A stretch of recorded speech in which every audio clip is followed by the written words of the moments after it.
السلام عليكم وأهلا بكم. جزر مارشال الأمريكية، وهذه الجزر كثيرة وتمتد ما بين حدود ولاية هاواي الأمريكية حتى حدود أستراليا، وموقعها في القارة الإقيانوسية. وجزر المارشال لها سيادة مشتركة مع الولايات المتحدة الأمريكية، وتسمى البوبلوك اف مارشال ايلاند. جواز سفر جزر المارشال. أما الباسبور أو جواز السفر الخاص في هذا البلد فهو في المركز 47 عالميا، بمعنى أنه جواز سفر قوي لحامله، ومتاح 122 دولة من دون فيزا ومجانا، ومن ضمنهم دول ذات قيمة عالية من ناحية العيش والدراسة والسياحة مثل أمريكا وكندا وبريطانيا. أما عن العملة المتداولة والرسمية والحد الأدنى للأجور لجزر المارشال، العملة الرسمية المتداولة في جزر المارشال هي الدولار الأمريكي، والحد الأدنى للأجور 1500 دولار شهريا، بمعنى هذا هو المبلغ الذي سوف يحصل عليه أصغر عامل أو موظف في جزر المارشال. وهناك موظفين تكون أجورهم أكبر وتصل حتى 5000 دولار، أي أن الأجور حسب الاختصاصات، وأقل الأجور التي يحصل عليها الموظفون والعمال هي 1500 دولار. أما عن اللغة الرسمية لجزر المارشال، هناك لغتان لجزر المارشال. اللغة الرسمية في الدرجة الأولى المارشالية، وهي اللغة المحلية بين السكان الأصليين. أما اللغة الثانية وهي الإنجليزية، وبأي لغة منهم يمكنك العيش في هذا البلد، لأن السكان يتحدثون كلتا اللغتين بطلاقة. أما عن سكان جزر المارشال، عدد سكان جزر المارشال ما يقارب 60,000 شخص، ومن ضمنهم حوالي 2000 إلى 3000 شخص أمريكي. ويوجد جالية عربية وتقدر ما بين 1500 حتى 2000 شخص من جنسيات مختلفة، ويوجد بداخلها مسجد في قلب العاصمة، وتم بناء المسجد على نفقة ومجهود الجالية الإسلامية الموجودة في هذا البلد. أما عن تكاليف المعيشة في جزر المارشال، جزر المارشال تعتبر من البلدان متوسطة المعيشة من ناحية السكن والمواصلات والمصروف اليومي، بما في ذلك الكهرباء والماء والإنترنت والغاز والطعام والشراب والمستلزمات المعيشية اليومية. أما عن كيفية الوصول إلى جزر المارشال، حقيقة لا يوجد خطوط طيران من أي دولة عربية، وهذا يعني أنك لن تستطيع السفر مباشرة من دولتك إذا كنت تعيش في إحدى الدول العربية، وكذلك الأمر لن تستطيع إذا كنت في أحد الدول الأوروبية، لأنك ستذهب ترانزيت إلى الولايات المتحدة الأمريكية، يعني أنك ستنزل ترانزيت أولا في أمريكا، ولذلك لن يتاح لك هذا الأمر.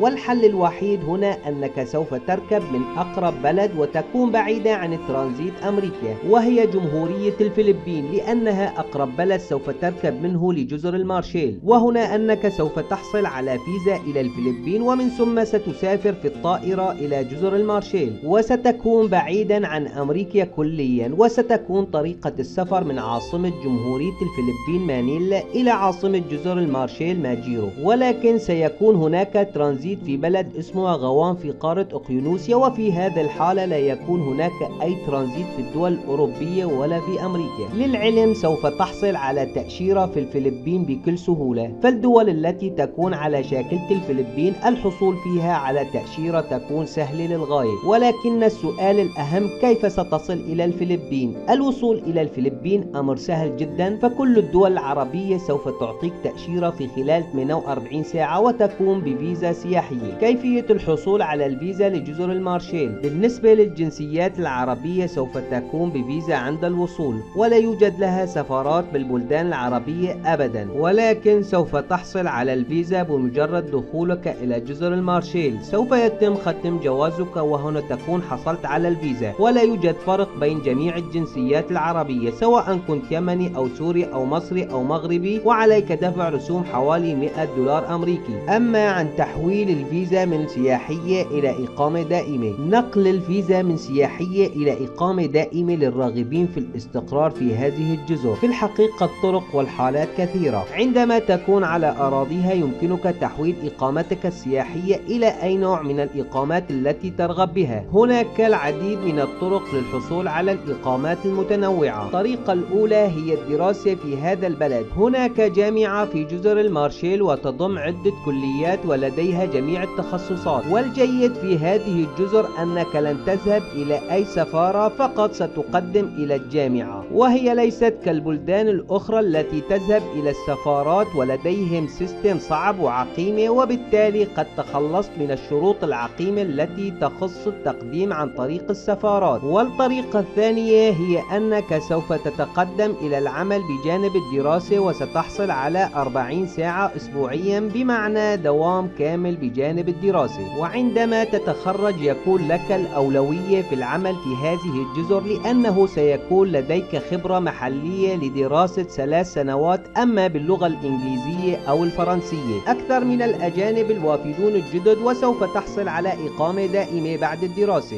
ملاحظة: يمكنك في البداية أخذ الموافقة من الجامعة والذهاب إلى مركز الأجانب لتحويل الإقامة السياحية إلى إقامة دراسة. ومن ناحية تكاليف الدراسة من متوسطة إلى خفيفة، وهناك منح دراسية أيضا. لمعلومات أكثر عن هذا الأمر يمكنك الدخول على موقع جامعة جزر المارشال من أي محرك بحث كان، ويمكنك التواصل مباشرة مع متخصصين في الجامعة لمعرفة التكاليف والمنح وكل ما إلى ذلك. الطريقة الثالثة للحصول على إقامة في هذا البلد هي إقامة العمل. في البداية سوف تبحث عن عمل، ومن ثم ستذهب إلى مركز الأجانب للتقديم على إقامة عمل، وهي عبارة عن روتين سهل وبسيط. ويمكنك أيضا قبل الذهاب إلى جزر المارشال البحث عن مجالك أو اختصاصك عن طريق الإنترنت، ومن ثم تسافر. هنا تكون قد ضمنت الوظيفة قبل السفر، وهذه هي الطريقة الأمثل. وعندما تصل تذهب إلى مركز الأجانب ويتم تحويل إقامتك من سياحية إلى إقامة عمل. ويوجد الكثير من مكاتب التوظيف على الإنترنت لجزر المارشال يمكنك البحث عنها. أما عن الطريقة الرابعة هي الزواج. إذا كنت رجل أو امرأة، مجرد الزواج لكلا الطرفين ستحصل مباشرة على الإقامة الدائمة، بمعنى إذا كنت رجل وتزوجت من هذه البلد سوف تحصل على الإقامة الدائمة، وأيضا إذا كنت امرأة وتزوجت من هذه البلد سوف تحصلين على الإقامة الدائمة. الطريقة الخامسة هي اللجوء إلى هذا البلد، وهناك الكثير من اللاجئين في هذه الجزر تم وصولهم عن طريق الأمم المتحدة والمفوضية السامية عن طريق برنامج إعادة التوطين الخاص بهم، وبهذه الحالة سوف تحصل على حقوق العمل والتوظيف وكأنك مواطن من هذا البلد، إضافة إلى الراتب الذي سوف تحصل عليه من الUN لك ولأطفالك. وفي هذا السياق وصل الكثير من المهاجرين إلى جزر المارشال وتم إعادة توطينهم في هذا البلد. بمعنى أدق، بعد وصولك إلى جزر المارشال هناك الكثير من الطرق ستجعلك تحصل على الإقامة الدائمة. أما عن اللاجئين الذين حصلوا على الإقامة تحت بند